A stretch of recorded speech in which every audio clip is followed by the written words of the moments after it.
ओम नमो वेदात्मकाय वेंकटेशाय नंदगोपनंदनं सनंदनादिवंदितं कुंदकुट्मलाग्रदन्तमिन्दिरामनोहरं नंदकारविंदशंखचक्रशार्ङ्गसाधनं नागराड्गिरीश्वरं नमामि वेंकटेश्वरं। सनक सनंदनादि महात्मुల చేత ప్రతినిత్యము నమస్కరింపబడేటటువంటి దేవుడు నందుని కుమారుడిగా జన్మించి ఎన్నో అద్భుతమైన కార్యములని సాధించినటువంటి అప్రమేయ పురుషుడు పరబ్రహ్మస్వరూపి కలియుగంలో కలౌ వెంకటనాయక అనేటటువంటి మాటని అక్షర సత్యం చేస్తూ అర్చామూర్తి అయి అఖిలాండకోటి బ్రహ్మాండ లోకంలో ఉత్తమమైనటువంటి ప్రదేశంగా పురాణముల చేత కీర్తింపబడిన తిరుమల క్షేత్రంలో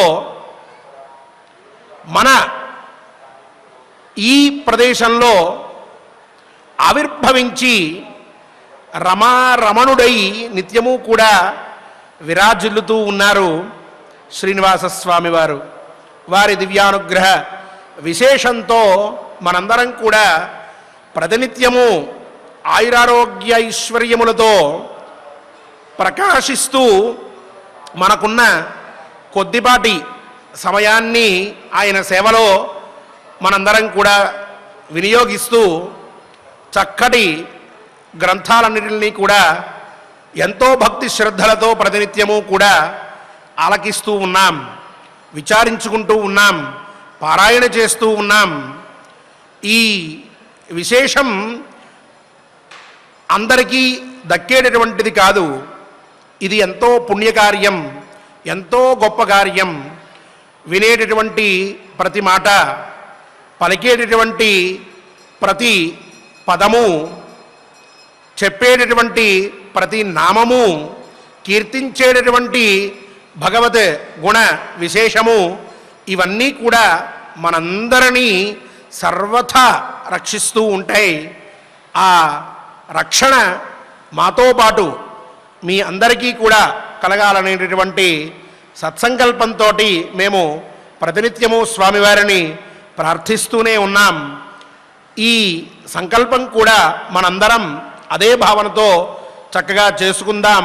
మనతో పాటు లోకా సమస్త సుఖినో భవంతు అనేటటువంటి మాటని గుర్తుపెట్టుకుంటూ అందరూ కూడా క్షేమంగా ఉండాలి, అందరూ బాగుండాలి, అందులో మనముండాలి అని కోరుకుంటూ ఆచార్యముఖంగా ఆచార్యుల వారితో కలిసి వారి వాక్యాన్ని అనుసరిస్తూ చక్కగా సత్సంకల్పం చేసుకుందాం. ఈనాటి పారాయణకి స్వామివారి అనుగ్రహాన్ని పొందుదాం. ఓం నమో వెంకటేశాయ. విఘ్నేశ్వర ధ్యానం. నమస్తే గణనాథాయ గణానాం పతగే నమః. భక్తి ప్రియాయ దేవేశ భక్తేభ్యః సుఖదాయక. శ్రీనివాస ధ్యానం అనంతవేద సంవేద్యం నిర్దోషం గుణసాగరం అతీంద్రియం నిత్యముక్తం శ్రీనివాసం భజే నిశం. శ్రీకృష్ణ ధ్యానం వందే నవఘనశ్యామం పీతకౌశేజవాససం. సానందం సుందరం శుద్ధం శ్రీకృష్ణం ప్రకృతేః పరం. వ్యాసధ్యానం వేదవ్యాసం స్వాత్మరూపం సత్యసంధం పరాయణం. శాంతం జితేంద్రియక్రోధం సశిష్యం ప్రణమామ్యహం. అథ సంకల్పః శ్రీమదాదివరాహ క్షేత్రే విరాజమానస్య జగద్రక్షణార్థమవతీర్ణస్య శ్రీమదఖిలాండకోటిబ్రహ్మాండనాయకస్య శ్రీవేంకటేశ్వరస్వామినः పరిపూర్ణానుగ్రహేణ సర్వేషాం భక్తజనానాం ఆధివ్యాధినివృత్తిద్వారా ఆయురారోగ్యైశ్వర్యాభివృద్ధ్యర్థం సర్వారిష్టనివృత్తిద్వారా సకలశ్రేయోభివృద్ధ్యర్థం ధర్మార్థకామమోక్షాఖ్య చతుర్విధా పురుషార్థసిద్ధ్యర్థం సమస్త పాపక్షయార్థం శ్రీపరమేశ్వర ప్రీత్యర్థం శ్రీమన్మహాభారతే వనపర్వణి యథాశక్తి షడ్వింశోऽధ్యాయాन्तर्गत శ్లోకపారాయణం ఆచార్యముఖేన కరిష్యామహే. శ్రీకృష్ణ పరబ్రహ్మణే నమః.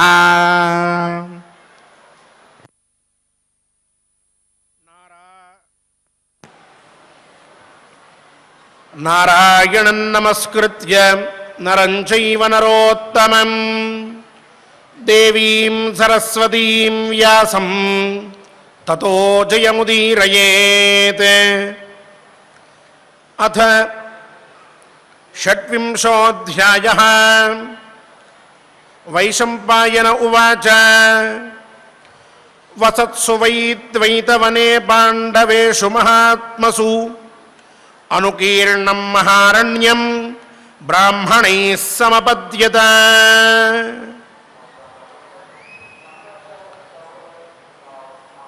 ఇరవై 26వ అధ్యాయాన్ని ఈనాడు మనం ఆరంభించుకుంటూ ఉన్నాం. అరణ్య పర్వలో నిన్న మార్కండేయ మహర్షి ధర్మరాజు దగ్గరికి వచ్చి ఎన్నో ధర్మాలన్నిటిని చెప్పి వెళ్ళారు. నేషే బలస్యేతి చరేత్ అధర్మం అంటూ బలముంది కదా అని అధర్మాన్ని ఆచరించవద్దు అని చెప్పి వెళ్ళారు. మన వాళ్ళు లౌక్యంగా మాట్లాడతాడండి ఆయన చాలా అని అంటూ ఉంటారు కొంతమంది గురించి. మార్కండేయ మహర్షి చెప్పినటువంటి మాటలన్నీ కూడా మనం శ్రద్ధగా ఆలకిస్తే ఆయన కూడా చాలా లౌక్యంగా మాట్లాడినట్టుగా అనిపిస్తుంది.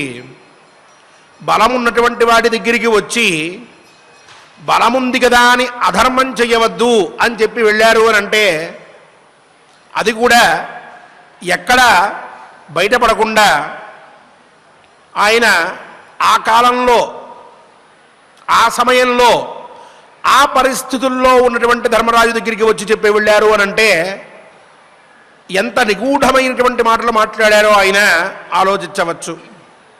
ఇక్కడ సాధారణంగా మనం బలముంది కదా అని అధర్మం చెయ్యవద్దు అని చెప్పారు అని అనుకుంటాం. దీంట్లో ఒక వ్యాఖ్యాకర్త ఈ మాటలన్నింటినీ కూడా చక్కగా వివరిస్తూ అంటారు, అయ్యా బలముంది కదా అంటే ఏదో శరీరంలో బలం ఉందనే అర్థం కాదు, నోటికి బలముంది కదా అని చెప్పి కొంతమంది ఇష్టం వచ్చినట్లు మాట్లాడుతారు. ఈ మాటలు ఎక్కడి దాకా వెళ్ళిపోతాయి అని అంటే వాళ్ళ సామర్థ్యాన్ని మించిపోయి ఇక వాళ్ళ యొక్క స్థితి ఏమిటో వాళ్ళే మర్చిపోయేంత పైకి వెళ్ళిపోతూ ఉంటాయి. నేను ఏదైనా చేస్తానంటారు, ఎవరి మీదైనా ఆరోపణలు చేయాల్సి వచ్చినప్పుడు కూడా ఇష్టం వచ్చినట్లు చేసేస్తారు.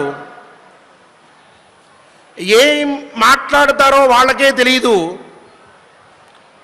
ఏదో విధంగా అవతల వాళ్ళని ఇబ్బంది పెడదాము అని చెప్పి భగవంతుడిచ్చినటువంటి వాక్కుని ఇష్టం వచ్చినట్టుగా వినియోగిస్తూ ఉంటారు.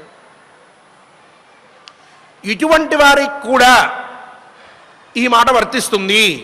నోరు ఉంది కదా అంటే వాగ్బలం ఉంది కదా అని, నోటి బలం ఉంది కదా అని ఆ నోటిని ఇష్టం వచ్చినట్టుగా మాట్లాడుతూ వృథా చేసుకోకూడదు, బలాన్ని ఎప్పుడూ కూడా చూపించవద్దు అని చెప్పి ఒక మాట మాట్లాడారు.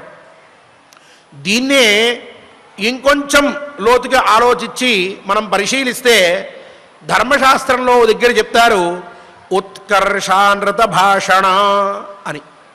అంటే కొంతమంది చూడండి, వాళ్ళు చెప్పేటటువంటి మాట నలుగురు వింటున్నారు అని అంటే ఆ వింటున్నారు కాబట్టి వాళ్ళ అటెన్షన్ ఇంకొంచెం తన వైపే ఉండాలి అని చెప్పి ఒక విషయం గురించి చెప్తూ మధ్యలో లేనిపోని అబద్ధాలు కూడా కలిపి చెప్పేస్తూ ఉంటారు. ఆ సంఘటనను రక్తి కట్టించడానికి ఇంకొన్ని మాటలు కలిపేస్తూ ఉంటారు. వాళ్ళకి తెలిసినటువంటి విషయాలు తెలియని విషయాలు అన్నీ కలిపి మాట్లాడేస్తూ ఉంటారు. ఎందుకు అనంటే నలుగురు మధ్యలో తనకి విశేషమైన గుర్తింపు రావాలి అని.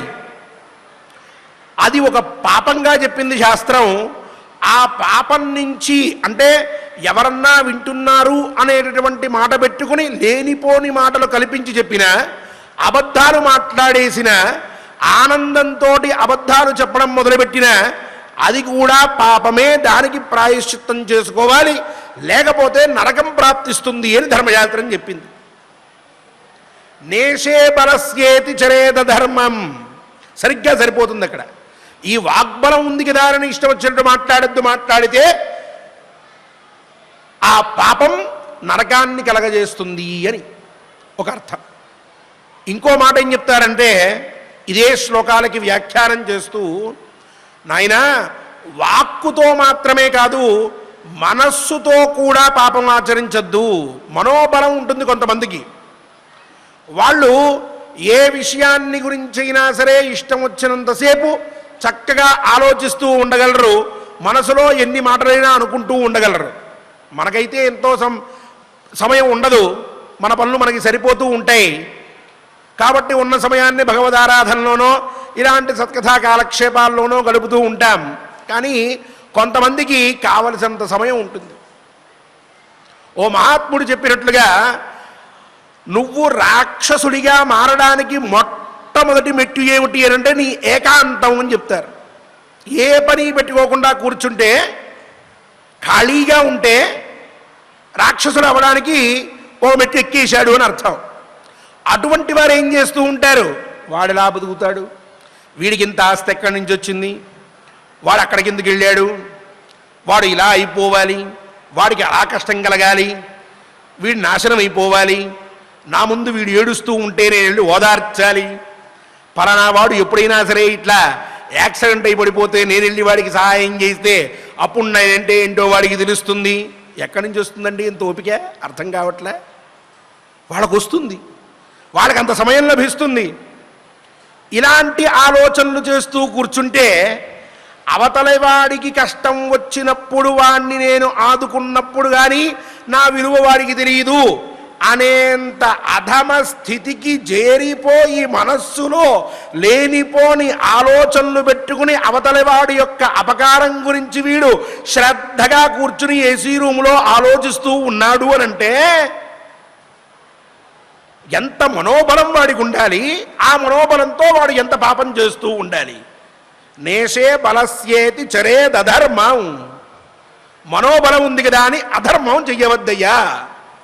చేస్తే దానివల్ల చివరికి నీకు యాక్సిడెంట్ అవుతుంది, వాడు వచ్చి నిన్ను హాస్పిటల్లో జాయిన్ చేస్తాడు. ప్రకృతి చాలా గొప్పది, కర్మ ఎప్పటికీ ఉంటూనే ఉంటుంది. అవశ్యం అనుభోక్తవ్యం కృతం కర్మ శుభాశుభం. అందువల్ల ఆ మూడు రకాలైనటువంటి మనోవాక్కాయములు అని చెప్పి మనకి మూడు ఉన్నాయి. ఈ మూడిటి బలం ఉంది కదా అని చెప్పి ఒకరికి మనోబలం ఉండవచ్చు, ఇంకొకరికి వాగ్బలం ఉండవచ్చు, ఇంకొకరికి శారీరకమైనటువంటి బలం ఉండవచ్చు.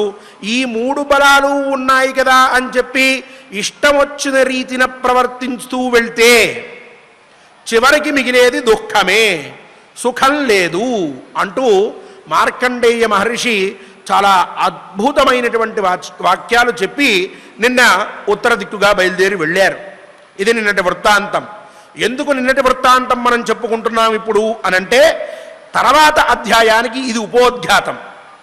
గ్రంథాన్ని, మహాభారత గ్రంథాన్ని మనం అధ్యయనం చేసుకుని వెళ్తూ ఉంటే ఆ గ్రంథానికంటూ ఓ సంప్రదాయం ఉంది, దాన్ని వ్యాఖ్యానించుకునేటటువంటి విధానం అంటూ ఒకటి ఉంది. ఆ విధానాన్ని ప్రకారం మనం ఆలోచించుకుంటూ విచారించుకుంటూ వెళ్ళాలి తప్ప మనకి ఇక్కడ బోరు కొడుతోందనో, మన ముఖ్యమైన సమయం ఇక్కడ వృధా అయిపోతోంది అనో, లేక హడావిడిగానో ఎలా పడితే అలా మనం ఆ గ్రంథ పారాయణం, ఆ ప్రవచనం చేసుకుంటూ వెళ్ళకూడదు. సంప్రదాయజ్ఞులు ఓ పద్ధతిని ఏర్పరిచారు.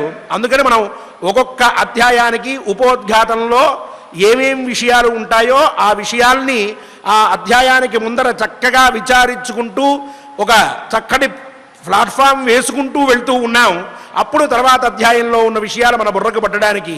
ఇప్పుడు ఈ విషయం ఎందుకు మాట్లాడుకుంటున్నాము అనంటే, బలం ఉంది కాబట్టి నువ్వెందుకు చేతులు కట్టుకుని కూర్చున్నావు ధర్మరాజా? ఏం నీకు ఏమాత్రం పౌరుషం కలగట్లేదా?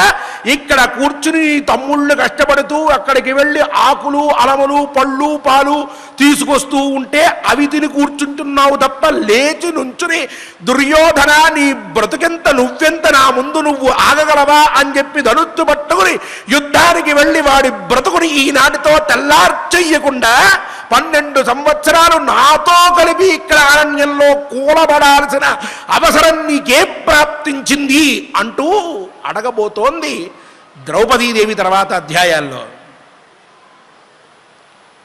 ఆ సమయంలో ధర్మరాజు చెప్పేటటువంటి మాటలు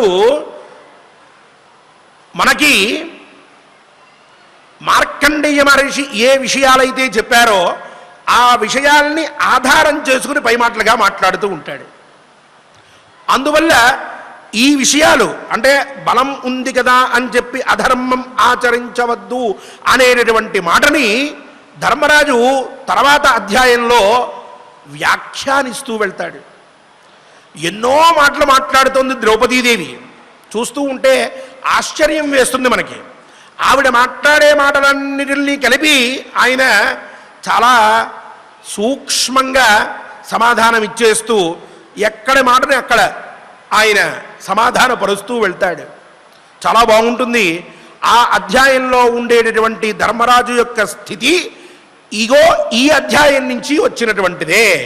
మార్కండేయ మహర్షి యొక్క ఉపదేశ బలం అని చెప్పి మనం ఇక్కడికి స్థిరీకరించుకుని, ఈ పైన ఇప్పుడు ఇంకో మహానుభావుడు ఆయన దగ్గరికి వస్తున్నాడు. ఆయన వచ్చి కొన్ని ధర్మాలు చెప్తాడు. ఆ ధర్మాల్లో ఉండేటటువంటి తాత్పర్యం ఆ పై అధ్యాయంలో మనకు కనిపిస్తూ ఉంటుంది. దాని గురించి మనం ఇప్పుడు విచారించుకుందాం. ఇలా వీళ్ళు ఆ మార్కండేయ మహర్షి వెళ్ళిపోయిన తర్వాత చెప్పిన ధర్మాన్ని బాగా ఆలోచించుకుని ధర్మరాజు ఆ పైన పాండవులు మిగిలిన వాళ్ళు కూడా ఆ ద్వైతవనంలో అందరూ కలిసి నివసిస్తూ ఉన్నారు. అలా నివసిస్తూ ఉంటే అనుకీర్ణం మహారణ్యం బ్రాహ్మణై సమపద్యత. ఆరంభంలోనే మనం చెప్పుకున్నాం, ఆ ద్వైతవనంలో ఎంతోమంది భిక్షువులు, ఎంతోమంది బ్రహ్మచారులు, ఆహితాజ్ఞులు, అనాహితాజ్ఞులు, వేదాంగ పురాణ ఇతిహాస ధర్మశాస్త్రాలని అన్నిటినీ కూడా అధ్యయనం చేసినటువంటి మహాత్ములు, మహర్షులు, సిద్ధులు, సాధ్యులు అందరూ ఉన్నారు ఆ అరణ్యంలో. ఆ అరణ్యంలో వాళ్ళందరితోటి ఆ వాతావరణం అంతా కూడా ఎంతో పవిత్రంగా కనిపిస్తూ ఉందట. ఓ పక్కేమో ధర్మరాజు, ఇంకో పక్కేమో అర్జునుడు, ఓ పక్క భీముడు, నకుల సహదేవులు, ద్రౌపదీదేవి, ధౌమ్యుల వారు, వారి యొక్క అనుచరగణం, ఈ పక్కనేమో మహాత్ములైనటువంటి పండితులు, వీళ్ళందరితోటి ఎంతో శోభాయమానంగా ఉందయ్యా జనమేజయ అంటూ వైశంపాయన మహర్షి ఈ అధ్యాయాన్ని ఆరంభించి, ఈర్యమాణేన సతతం బ్రహ్మఘోషేణ సర్వశః బ్రహ్మలోక సమం పుణ్యం ఆసీద్వైతవనం సరః యజుషామృచాం సామ్నాంచ గద్యానాంచైవ సర్వశః ఆసీదుచ్చార్యమాణానాం నిస్వనో హృదయంగమః జ్యాఘోషశ్చైవ పార్థానాం బ్రహ్మఘోషశ్చ ధీమతాం సంసృష్టం బ్రహ్మణా క్షత్రం భూయ ఏవ వ్యరోచత. ఆ ద్వైతవనంలో ఉదయాన్నే 5 గంటలకి 4 గంటలకి అక్కడి నుంచి మొదలుపెట్టి ఓ పక్క చిన్న చిన్న పిల్లలందరూ లేచి కూర్చుని చక్కగా అధ్యయనం చేస్తూ ఉన్నారట. ఇంకొక పక్క గృహస్థులందరూ లేచి వాళ్ళ యజ్ఞయాగాదులన్నీ చేసుకోవడానికి ఉదయాన్నే ఆ సరస్వతీ నదీ తీరానికి వెళ్ళి అక్కడ ఇమం మే గంగే యమునే సరస్వతి శుతుద్రస్తోమకం సజత పరుష్ణియా అసిక్నియా మరుద్వృధే వితస్తయార్జీకీయే శృణుహ్యే సుషామయా అంటూ వాళ్ళందరూ చక్కగా వేదాధ్యయనం చేస్తూ మంత్రపఠనం చేస్తూ కార్యక్రమాలు చేసుకుంటూ ఉన్నారట. ఇక ఈ పైన కొంతమంది వాళ్ళ యజ్ఞయాగాది కర్మలన్నిటికీ అన్నీ సిద్ధం చేసుకుని సూర్యోదయం అయ్యే సమయానికి చక్కగా అందరూ అక్కడ కూర్చుని ఆ అగ్నిని అగ్నేనయ సుపథా రాగే అస్మాన్ విశ్వాని దేవ వయునాని విద్వాన్ యోధ్యస్మజ్జుహురాణమేనో భూయిష్ఠాంతే నమ ఉక్తిం విధేమ అంటూ అగ్ని ప్రార్థన చేస్తూ ఉన్నారట. ఇలా ఆ మొత్తం ద్వైతవనం చాలా అత్యద్భుతంగా ఆ వేదనాదంతో నిండిపోయి బ్రహ్మలోకానికి సమానమైనటువంటి లోకంగా కనిపిస్తూ ఉన్నదట. నిత్యము బ్రహ్మలోకంలో వేదఘోష వినిపిస్తూ ఉంటుంది. ఈ ద్వైతవనంలో కూడా అలాగే వేదఘోష వినిపిస్తూ ఉన్నది. ఎంతో సంతోషంగా ఉందట వాతావరణం. అలాగే యజుషాం రుచాం సామ్నాంచ అందరూ కూడా అక్కడ ఉన్నటువంటి వారు చక్కగా యజుర్వేదములని సామవేదములని అలాగే అథర్వవేదములని వీటన్నిటినీ కూడా అధ్యయనం చేస్తూ ఉన్నారట. అక్కడ వేద మంత్ర పఠనమంతా కూడా చేస్తూ ఉన్నారట. ఎంతో బాగా వాళ్ళందరూ కూడా యో వై సప్తదశం ప్రజాపతిం యజ్ఞమన్వాయత్తం వేద ప్రతియజ్ఞేన తిష్టతి న యజ్ఞాత్ భ్రగుంసతే ఆశ్రావయేతి చతురక్షరమస్తు శ్రౌషడితి చతురక్షరం యజేదిత్యక్షరం ఏ యజామహ ఇది పంచాక్షరం అంటూ వాళ్ళు అలా వేదాన్ని పారాయణ చేస్తూ ఉంటే ఇంకో పక్క అజ్ఞాయాహి వీతయే గృణానో హవ్యదాతయే నిహోత సత్సి బర్హిషి అంటూ సామవేదం చదువుకున్నటువంటి వారందరూ సామవేదాన్ని చక్కగా అధ్యయనం చేస్తూ ఉన్నారట. ఇటు బ్రాహ్మణ భాగములు అటు సంహితా భాగములు అని చెప్పి వేదంలో ఉన్నటువంటి 2 భాగాల్ని కూడా వాళ్ళందరూ అక్కడ కూర్చుని చక్కగా పఠిస్తూ ఉంటే వేదనాదం ఆ చుట్టుపక్కలంతా కూడా ధ్వనిస్తూ ఉంటే హృదయానికి ఎంతో ఆనందంగా ఉందట ఆ వాతావరణం. అలా ఉందయ్యా. అలాంటి సమయంలో ఇక్కడ ఈ 5గురు పాండవులు వీళ్ళు క్షత్రియులు వీళ్ళ యొక్క వింటినారి శబ్దం వీళ్ళు ఆ వింటినారిని ఒకసారి లాగి వదిలిపెడితే జుమ్మని చెప్పి మంచి శబ్దం వస్తూ ఉంటుంది. ఆ శబ్దము ఇటు వేద శబ్దము రెండూ కలిసేటప్పటికీ ఎంతో విశేషంతో సంసృష్టం బ్రహ్మణాక్షత్రం. ఇటేమో క్షత్రతేజం అటేమో బ్రహ్మతేజం రెండూ కూడా ఒకదానికి ఒకటి పెనవేసుకుని పోయినాయా అన్నట్లుగా కనిపిస్తూ ఉందట. వాళ్ళంతా కూడా ఎంతో విశేషంగా ఉదయం లేచిన వెంటనే ఇమం మే గంగే యమునే సరస్వతి శుతుద్రస్తోమకం సజతా పరుష్ణియా అసిక్నియా మరుద్వృధే వితస్తయార్జీకీయే శృణుహ్యా సుషోమయా అంటూ అక్కడ మొదలు పెడితే రాత్రి వరకు కూడా ఈ వేదాధ్యయనం అనేటువంటిది ఈ మంత్రపఠనం అనేటువంటిది జరుగుతూనే ఉంది. ఈ శబ్దం ఓ పక్కేమో ఈ పాండవులు చేసేటటువంటి వింటినారి శబ్దం రెండూ కలిస్తే ఆశ్చర్యంగా తోస్తోందట, ఆనందంగా ఉందట. ఎంతో గొప్పగా రమణీయంగా ఆ ద్వైతం అనేటటువంటిది ప్రకాశిస్తూ ఉన్నదయ్యా. అథాబ్రవీద్బకోదాల్భ్య ధర్మరాజం యుధిష్ఠిరం సంధ్యాం కౌంతేయమాసీనం ఋషిభిః పరివారితం. ఇలా కొన్ని రోజులు గడుస్తూ ఉంటే ఒకరోజు సాయంత్రం పూట ధర్మరాజు ఋషులందరూ కూడా ఉంటే వాళ్ళందరి మధ్యన కూర్చుని ఉన్నాడు. మంచి బ్రహ్మాండమైనటువంటి వాతావరణం, ఎంతో చక్కటి పర్యావరణం అక్కడ ఉన్నటువంటి మహర్షులందరూ కూడా సుప్రసన్నులై ఉన్నారు. ధర్మరాజు వాళ్ళందరి మధ్యలో ప్రకాశిస్తూ ఉన్నాడు. ఓ పక్క అద్భుతమైనటువంటి పూలవాసన, ఇంకొక పక్క చక్కటి పళ్ళు, అవి విచ్చుకుందామా ఇంకా అనేటటువంటి విధంగా కనిపిస్తూ ఉన్నాయిట. కొన్ని పళ్ళు అంతటి సువాసనని అవి వెదజల్లుతూ ఉన్నాయిట. ఆ పళ్ళ యొక్క వాసన ఎంతో ఆనందంగా ఉందిట. పుష్పాలేమో చక్కగా విచ్చుకుని ప్రకాశిస్తూ ఉన్నాయిట. ఓ పక్క నెమళ్ళు అక్కడ ఉన్నటువంటి వాతావరణానికి ఆనందపడిపోయి అవి పురులు విప్పాయిట. చక్కగా కోకిలలు, ఇతర పక్షులు అన్నీ కూడా కిలకిలా రావాలన్నీ చేస్తూ ఉన్నాయిట. ఎక్కడికెక్కడ అక్కడ ఉండేటటువంటి ఆ వనంలో ఉన్న జంతువులు అన్నీ కూడా కూడబలుక్కున్నాయా అన్నట్లుగా అవన్నీ ఎక్కడ ఏ విధమైనటువంటి ఇబ్బంది కలిగించకుండా యథేచ్ఛగా సంచరిస్తూ ఉన్నాయి. అలా రమణీయంగా ఎంతో ప్రకాశంగా ఆ వాతావరణం ఉంటే, అటువంటి సమయంలో బకుడు అనేటటువంటి మహానుభావుడు యొక్క ఒక ఆయన బయలుదేరి ధర్మరాజు దగ్గరికి వచ్చాడట. ఆయన పూర్తి పేరు బకదాల్భ్యుడు అని. దల్భుడు అనేటటువంటి మహానుభావుడు ఆయన యొక్క కుమారుడు కాబట్టి దాల్భ్యుడు, బకదాల్భ్యుడు అని చెప్పి ఆయన్ని పిలుస్తూ ఉంటారు. మహాత్ముడిగిన మనకి సత్యనారాయణ స్వామి వారి వ్రతంలో కూడా కథలో ఒక కథ ఈయన గురించి వస్తుంది. బకదాల్భ్య మహర్షి గురించి మహానుభావుడైన చక్కగా శ్రీరామచంద్రమూర్తికి ఏం చెయ్యాలో తెలియనటువంటి సమయంలో ఈ వ్రతాన్ని ఆచరించు, నీకు విజయం కలుగుతుంది అని చెప్పి ఆయనకి మార్గోపదేశం చేసేటువంటి మహానుభావుడు కూడా ఈయనే బకదాల్భ్య మహర్షి. రామాయణంలో ఆ మహానుభావుడు ధర్మరాజు దగ్గరికి వచ్చాడు.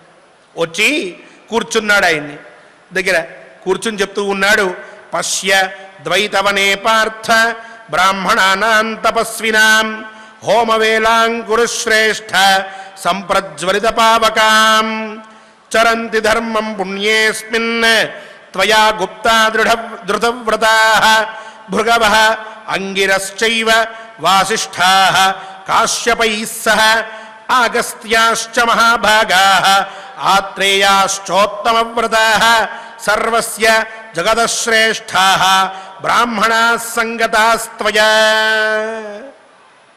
అన్నాడు.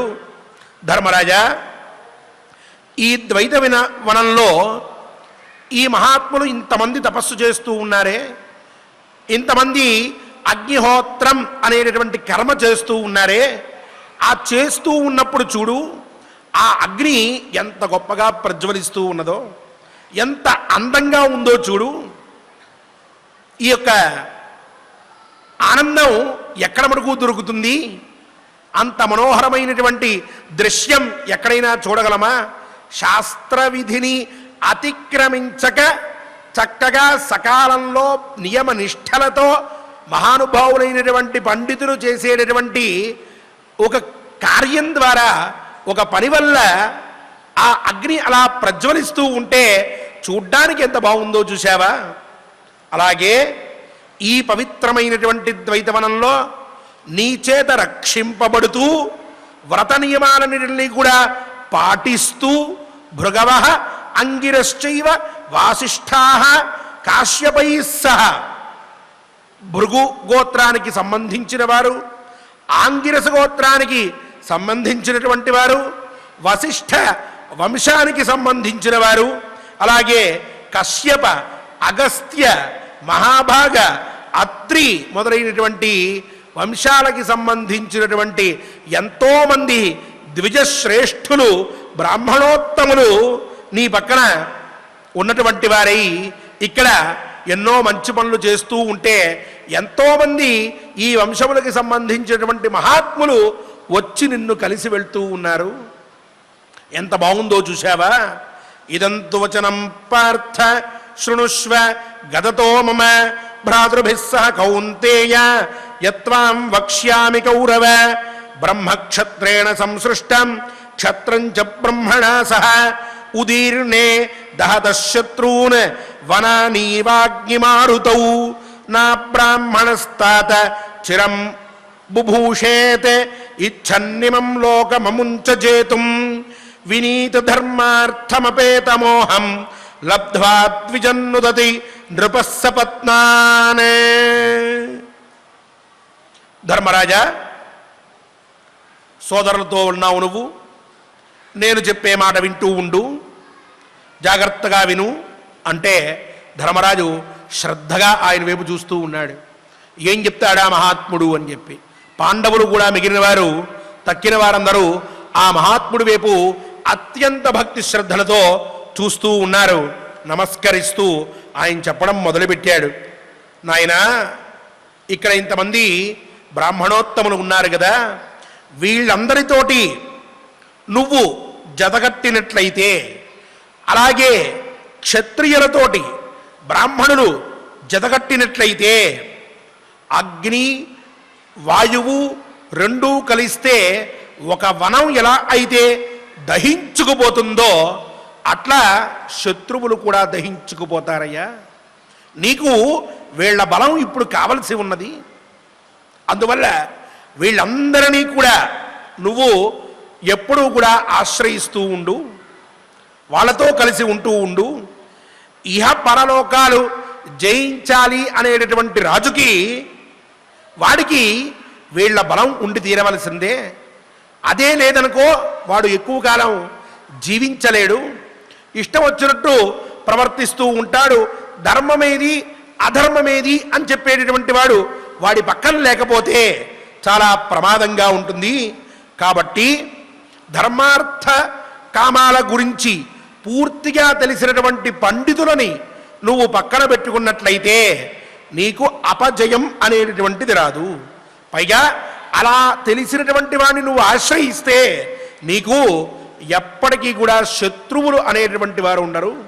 ఎవరు ఆశ్రయించినా అటువంటి వాడికి శత్రువులు ఉండరయ్యా ధర్మరాజా అని చెప్పి, చరన్నైశ్రేయసం ధర్మం ప్రజాపాలనకారితం నాధ్యగచ్చత్ బలిర్లోకే తీర్థమన్యత్ర వై ద్విజాత్ అనూనమాసీద సురస్య కామః వైరోచనేః శ్రీరపి చాక్షయాసీత్ లబ్ధ్వా మహీం బ్రాహ్మణ సంప్రయోగాత్ తేష్వాచరన్ దుష్టమథో వ్యనశ్యతే నా బ్రాహ్మణం భూమిరియం సభూతిః వర్ణం ద్వితీయం భజతే చిరాయ సముద్రనేమిర్నమతే తు తస్మై యం బ్రాహ్మణః శాస్తి నయైర్వినీతం కుంజరస్యేవ సంగ్రామే పరిగృహ్యాంకుశగ్రహం బ్రాహ్మణైర్విప్రహీణస్య క్షత్రస్య క్షీయతే బలం.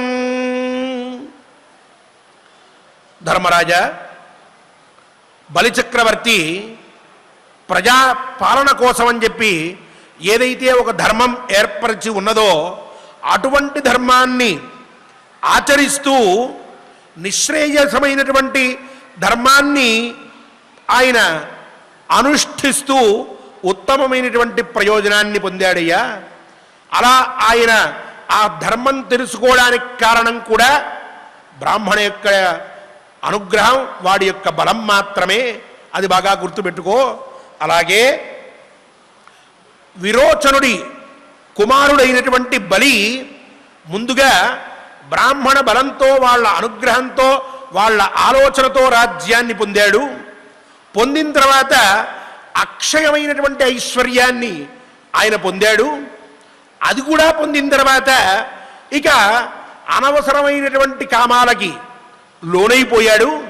అలా లోనయ్యి తర్వాత వాళ్ళ పట్ల చులకన భావంతో వాళ్ళని నిందిస్తూ బ్రాహ్మణ వంశీయులందరినీ కూడా ఇబ్బంది పెడుతూ వాళ్ళని నీచంగా చూస్తూ చివరికి అధోగతి పాలైపోయాడు. అది కూడా గుర్తుపెట్టుకో నువ్వు అని చెప్పి ఆ వృత్తాంతాన్ని కూడా చెప్పాడు. మనకి భారతంలో శాంతి పర్వలో వస్తుంది ఆయన వృత్తాంతం. అలా చెప్పి నాయనా నీకు వాళ్ళ యొక్క బలం లేదనుకో, అప్పుడు ఎక్కువ కాలం నువ్వు రాజ్యాన్ని పాలించడం అనేటటువంటిది కుదరదు. అలాగే ఈ బ్రాహ్మణ బలం లేనటువంటి క్షత్రియుడికి ఈ భూమిని మొత్తాన్ని కూడా పొందగలిగేటటువంటి శక్తి ఉండదు. ఒకవేళ పొందినా ఎక్కువ కాలం ఆయన దాన్ని సాధించుకోలేడు, సేవించుకోలేడు. అందువల్ల ఆ ఒక మంచి యోగ్యుడైనటువంటి ఎటువంటి మోహావేశాలకి లోను కానటువంటి ఒక బ్రాహ్మణుణ్ణి పెట్టుకొని నీతిజ్ఞుడైనటువంటి వాణ్ణి వాడి దగ్గర నుంచి నీతి తెలుసుకుంటూ నువ్వు రాజ్యపాలన చేయడం అనేటటువంటిది ప్రారంభిస్తే అప్పుడు సముద్ర పర్యంతం ఉండేటటువంటి భూమి శిరస్సు వంచి నీ అధీనంలోకి వస్తుంది. ఎవరికైనా ఇది సామాన్యమైనటువంటిదే. అందువల్ల అటువంటి వారి యొక్క బలం నీకు ఉండడం ఎల్లప్పటికీ మంచిది. ఒకటి గుర్తుపెట్టుకో, ఒక పెద్ద ఏనుగు ఉందనుకో ధర్మరాజా, అటువంటి ఏనుగు యుద్ధంలో పాల్గొందనుకో,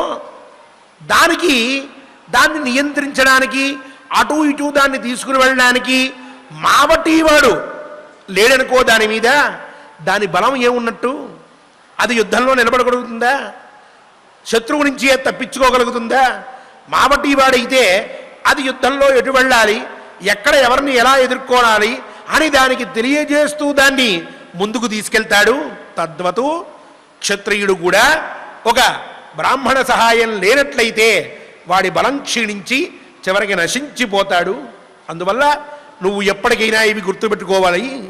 బ్రాహ్మణ్యనుపమా దృష్టి క్షాత్రం అప్రతిమం బలం తౌ యదా చరతః సార్థం తదా లోకః ప్రసీదతి యథా హి సుమహానగ్నిః కక్షం దహతి సానిలః తథా దహతి రాజన్యః బ్రాహ్మణేన సమం రిపుం బ్రాహ్మణేష్వేవ మేధావి బుద్ధి పర్యేషణం చరేత్ అలబ్ధస్య చ లాభాయ లబ్ధస్య పరివృద్ధయే అలబ్ధలాభాయ చ లబ్ధవృద్ధయే యథార్హ తీర్థ ప్రతిపాదనాయ యశస్వినం వేదవిదం విపశ్చితం బహుశ్రుతం బ్రాహ్మణమేవ వాసయ బ్రాహ్మణేషు ఉత్తమా వృత్తి తవ నిత్యం యుధిష్ఠిర తేన తే సర్వలోకేషు దీప్యతే ప్రథితం యశః.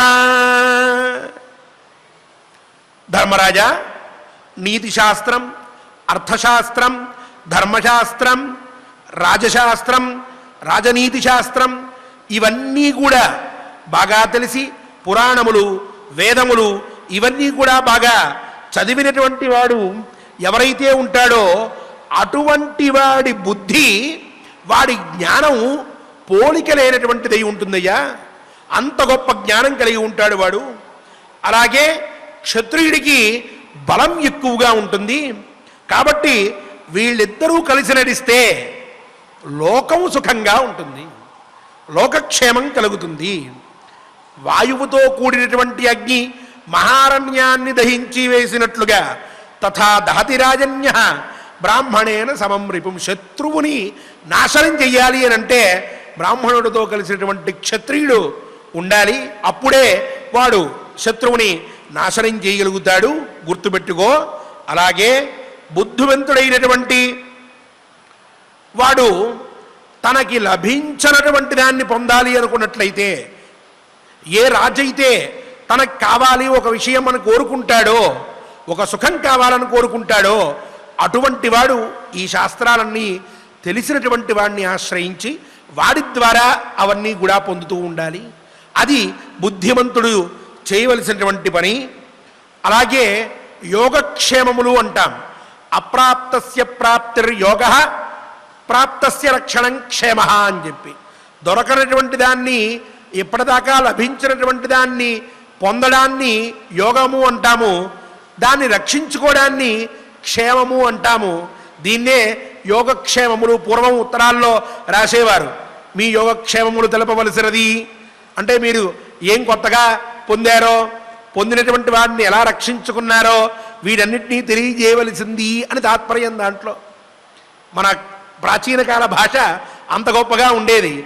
అటువంటి యోగము క్షేమము రెండూ పొందాలి అన్నట్లయితే అటువంటి కోరిక ఏ రాజుకైతే ఉంటుందో వాడు యశస్వినం, మంచి యశస్సు కలిగినటువంటి వాణ్ణి, అలాగే వేదవిదం, వేదాధ్యయనం చేసినటువంటి వాణ్ణి, విపశ్చితం, పండితుడు అయినటువంటి వాణ్ణి, బహుశ్రుతం, ఎన్నో విషయాలు తెలిసినటువంటి వాణ్ణి, అటువంటి ఉత్తముడైనటువంటి పండితుణ్ణి ఆశ్రయించాలి.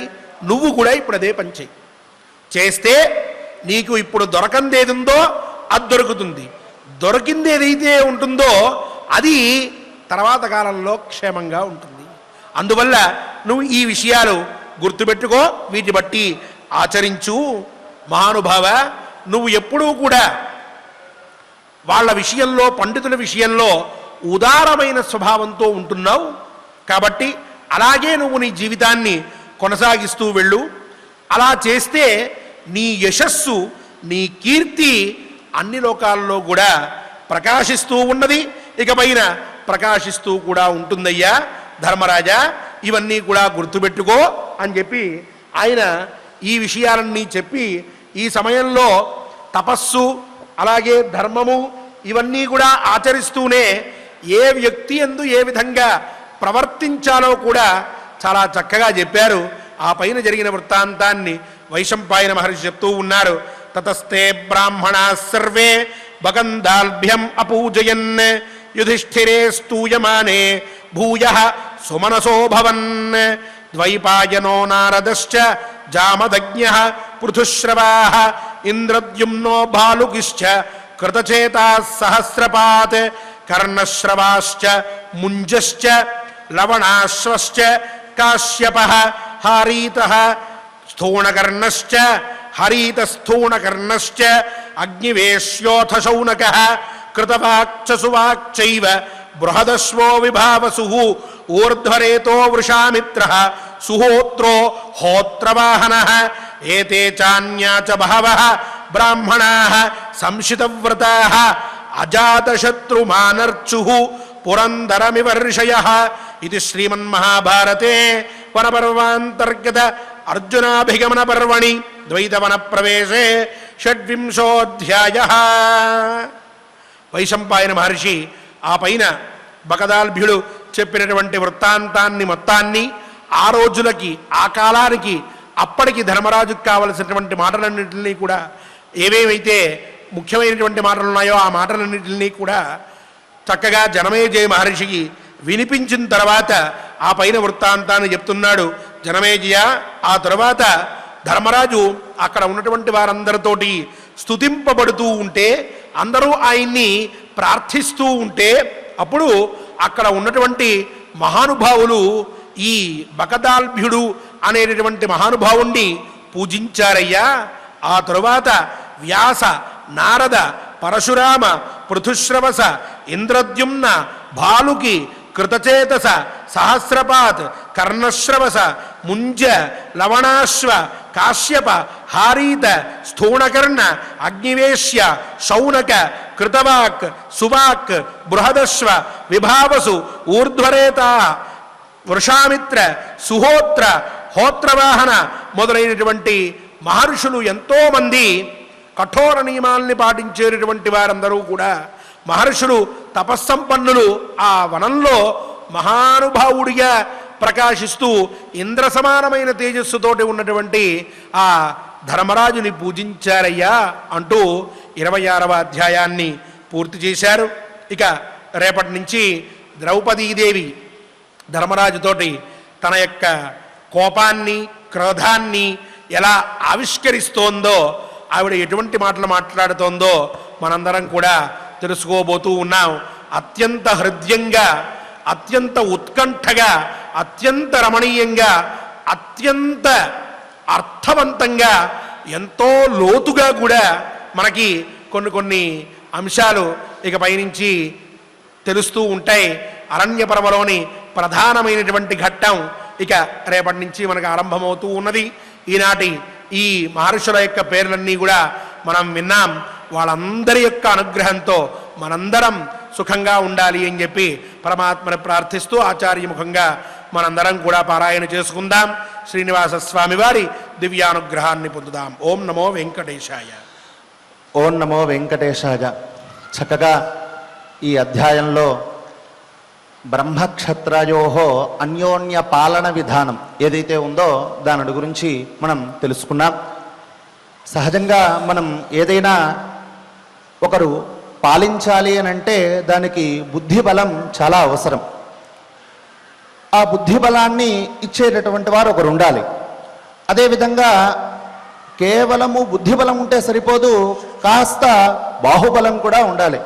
ఎందుకంటే మనం ఏదైనా ఒక మంచి కార్యాన్ని చేయబోతూ ఉంటే ఒక నలుగురు వచ్చి దుష్టులు దాన్ని ఆపడానికి గట్టిగా ప్రయత్నిస్తూ ఉంటారు.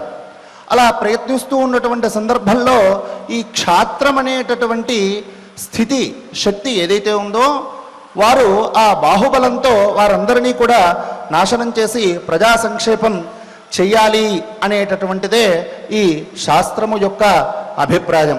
అంతటి మహత్తరమైనటువంటి విధి విశేషాలన్నింటినీ కూడా మనం ఈ అధ్యయనం ద్వారా మనం తెలుసుకున్నాం. ఇక 26వ అధ్యాయం మొదటి శ్లోకం నుండి ఈ అధ్యాయాంతాన్ని పూర్తిగా మనం అధ్యయనం చేసుకుందాం, పారాయణం చేసుకుందాం, స్వామివారి యొక్క అనుగ్రహాన్ని పొందుదాం. అథ షడ్వింశోऽధ్యాయः వైశంపాయన ఉవాచ వసత్సు వై ద్వైతవనే పాండవేషు మహాత్మసు అనుకీర్ణం మహారణ్యం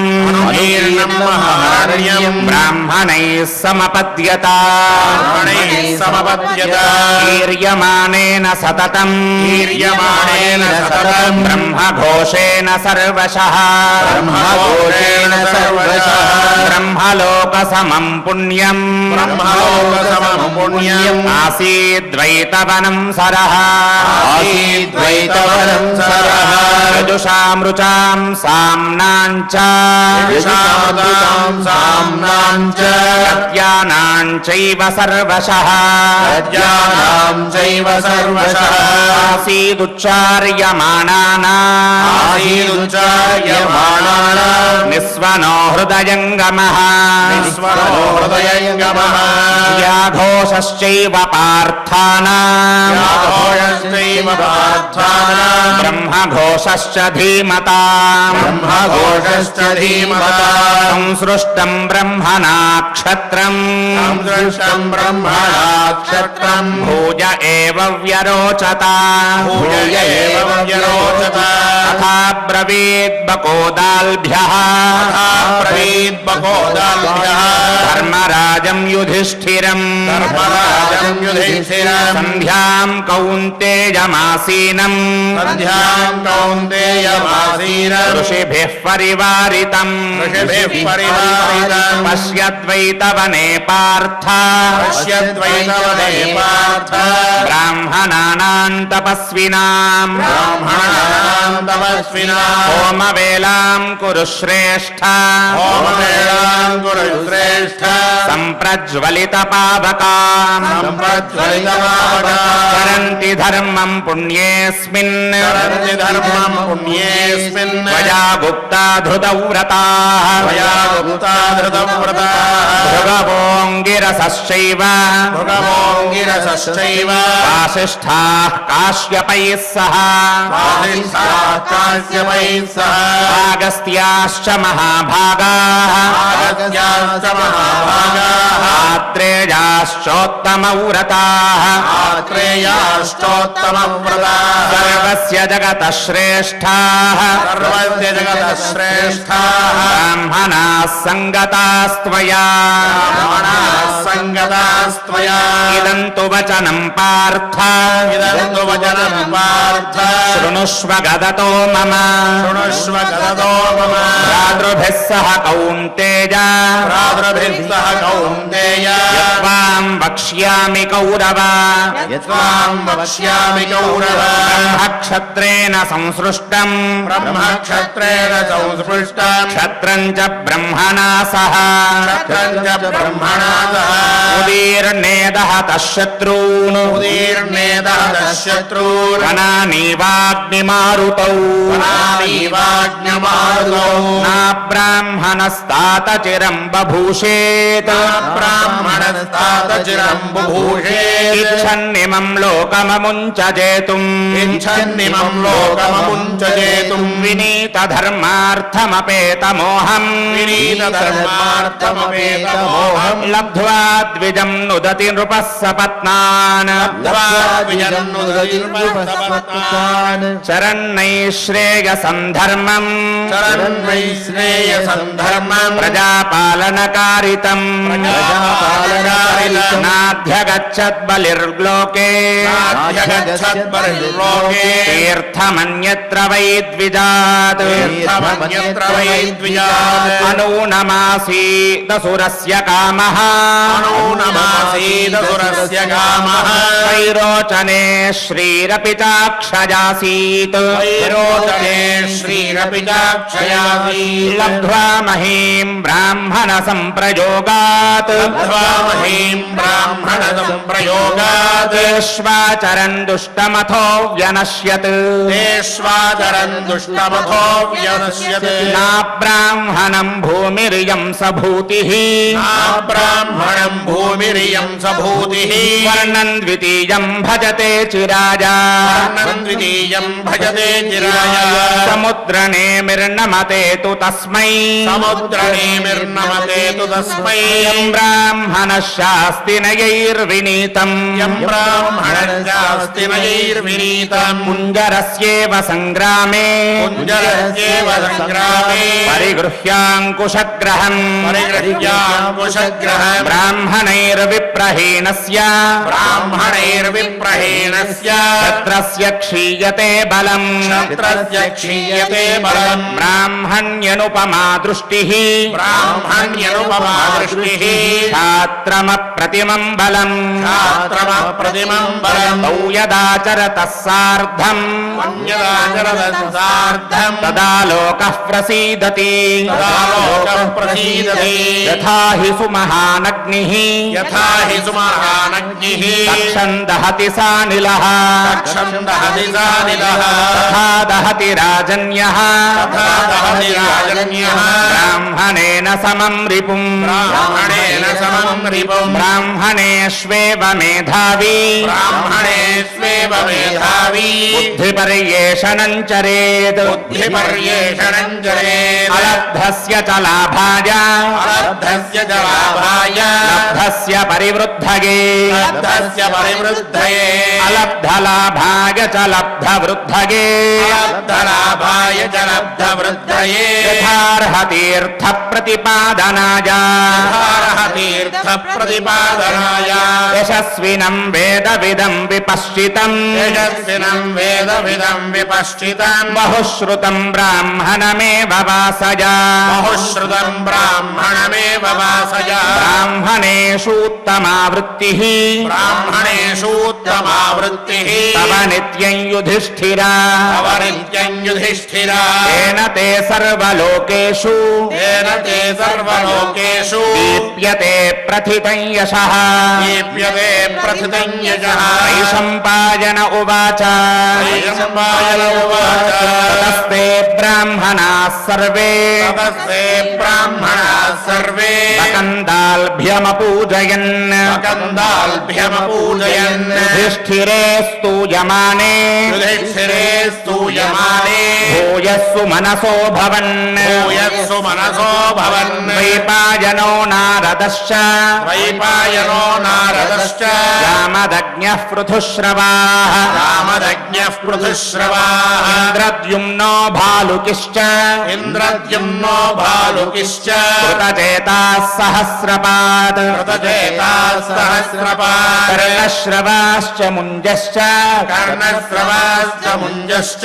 लवणाश्वश्च काश्यपः लवणाश्वश्च काश्यपः हरितस्थूणकर्णश्च हरितस्थूणकर्णश्च अग्निवेश्योऽथ शौनकः अग्निवेश्योऽथ शौनकः कृतवाक्च सुवाक्चैव कृतवाक्च सुवाक्चैव बृहदश्वो विभावसुः बृहदश्वो विभावसुः ऊर्ध्वरेतो वृषामित्रः ऊर्ध्वरेतो वृषामित्रः सुहोत्रो होत्रवाहनः होत्रो होत्रवाहनः एते चान्ये च बहवः एते चान्ये च बहवः ब्राह्मणाः संशितव्रताः ब्राह्मणाः संशितव्रताः अजातशत्रुमानर्चुः अजातशत्रुमान् अर्चुः पुरन्दरमिवर्षयः पुरन्दरनिवर्षयः श्रीमन्महाभारते इति श्रीमन्महाभारते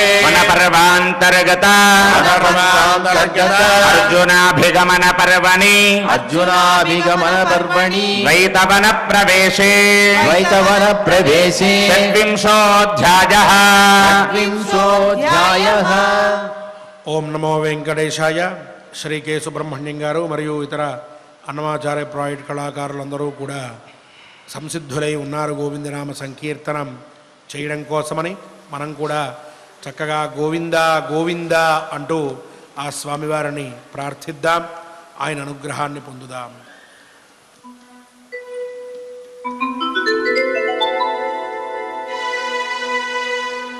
శ్రీనివాస గోవింద శ్రీ వెంకటేశ గోవింద భక్తవత్సల గోవింద భాగవత ప్రియ గోవింద నిత్య నిర్మల గోవింద నీలమేఘ శ్యామ గోవింద పురాణ పురుష గోవింద పుండరీకాక్ష గోవింద నందనందన గోవింద నవనీత చోర గోవింద పశుపాలక శ్రీ గోవింద పాప విమోచన గోవింద దుష్ట సంహార గోవింద దురిత నివారణ గోవింద శిష్ట పరిపాలక గోవింద కష్ట నివారణ గోవింద గోవింద హరి గోవింద గోకుల నందన గోవింద గోవింద హరి గోవింద గోకుల నందన గోవింద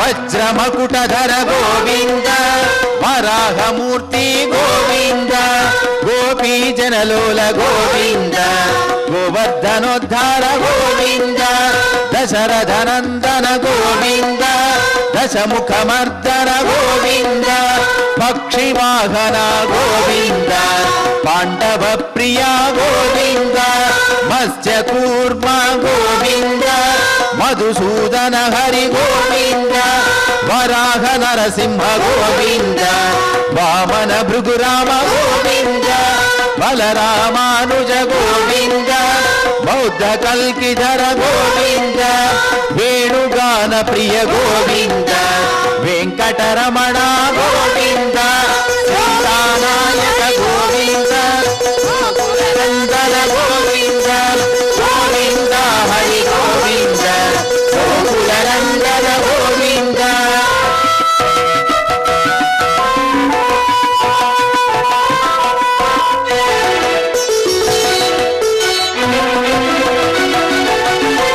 సీతానాయక గోవింద శ్రిత పరిపాలక గోవింద దరిద్ర జన పోషక గోవింద ధర్మ సంస్థాపక గోవింద అనాథ రక్షక గోవింద ఆపద్బాంధవ గోవింద శరణాగత వత్సల గోవింద కరుణాసాగర గోవింద కమల జలాక్ష గోవింద కామిత ఫలదా గోవింద పాప వినాశక గోవింద పాహి మురారే గోవింద శ్రీముద్రాంకిత గోవింద శ్రీవత్సాంకిత గోవింద ధరణి ధరణీ నాయక గోవింద దినకర తేజ గోవింద గోవింద హరి గోవింద గోకుల నందన గోవింద గోవింద హరి గోవింద గోకుల నందన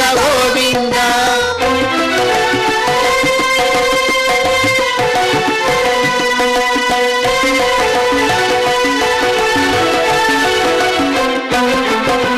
పద్మావతి ప్రియ గోవింద ప్రసన్నమూర్తి గోవింద అభయహస్త గోవింద అక్షయ వరద గోవింద శంఖ చక్రధర గోవింద శాంత గదాధర గోవింద విరజాతిరస్త గోవింద విరోధి మర్దన గోవింద సాలగ్రామధర గోవింద సహస్రనామ గోవింద లక్ష్మీ వల్లభ గోవింద లక్ష్మణాగ్రజ గోవింద కస్తూరి తిలక గోవింద కాంచనాంబరధర గోవింద గరుడ వాహన గోవింద గజరాజ రక్షక గోవింద గోవింద హరి గోవింద గోకుల నందన గోవింద గోవింద హరి గోవింద గోకుల నందన గోవింద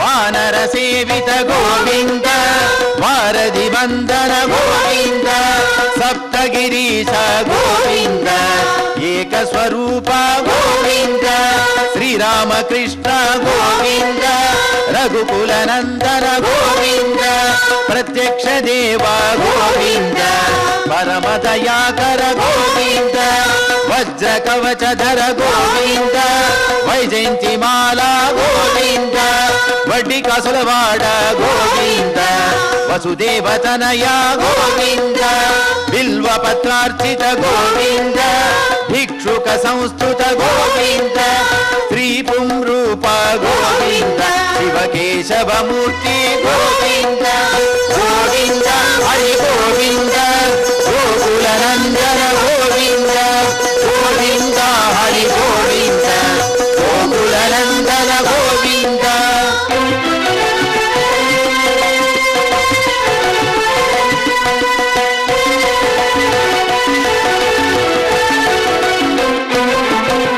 బ్రహ్మాండ రూప గోవింద భక్త రక్షక గోవింద నిత్య కళ్యాణ గోవింద నీరజనాభ గోవింద హతి రామ ప్రియ గోవింద హరి సర్వోత్తమ గోవింద జనార్దన మూర్తి గోవింద జగత్ సాక్షి రూప గోవింద అభిషేక ప్రియ గోవింద ఆప నివారణ గోవింద రత్న కిరీట గోవింద రామానుజనుత గోవింద స్వయం ప్రకాశ గోవింద ఆశ్రిత పక్ష గోవింద నిత్య శుభప్రద గోవింద నిఖిల లోకేశ గోవింద గోవింద హరి గోవింద గోకుల నందన గోవింద గోవింద హరి గోవింద గోకుల నందన గోవింద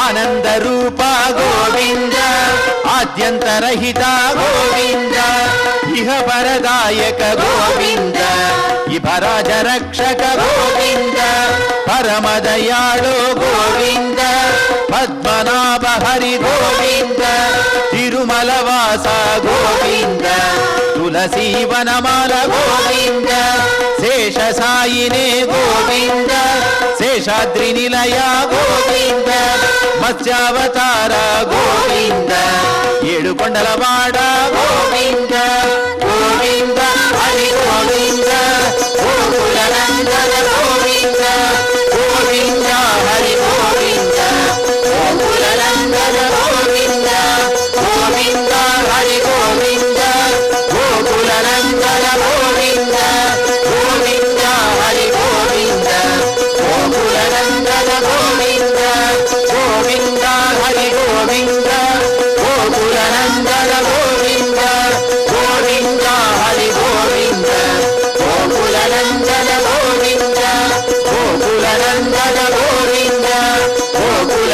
రక్షక గోవింద ఏడుకొండలవాడ వెంకటరమణ గోవింద గోవింద పాలకొండలవాడ రక్షక గోవింద గోవింద శ్రీ శ్రీనివాస శ్రీ వెంకటేశ గోవింద గోవింద గోవింద గోవింద గోవింద గోవింద. ఓం నమో వెంకటేశాయ. క్షమాప్రార్థనలతో మనం పారాయణాన్ని మంగళాంతం చేసుకుందాం. అథ క్షమా ప్రార్థనా యదక్షరవదభ్రష్టం మాత్రాహీనం చ యద్భవేత్ తత్సర్వం క్షమ్యతాం దేవ నారాయణ నమోస్తుతే. అథ లోకక్షేమ ప్రార్థనా స్వస్తి ప్రజాభ్యః పరిపాలయంతాం న్యాయేన మార్గేణ మహీం మహిషాః గోబ్రాహ్మణేభ్యः శుభమస్తు నిత్యం. లోకాः సమస్తాः సుఖినో భవంతు. అథ భగవత్సమర్పణం కాయేన వాచా మనసేంద్రియైర్వా బుద్ధ్యాత్మనా వా ప్రకృతే స్వభావాత్ కరోమి యద్యత్ సకలం పరస్మై నారాయణాయేతి సమర్పయామి. అథ మంగళం శ్రియః కాంతాయ కళ్యాణ నిధగే నిధయేర్థినాం శ్రీవేంకటనివాసాయ శ్రీనివాసాయ మంగళం.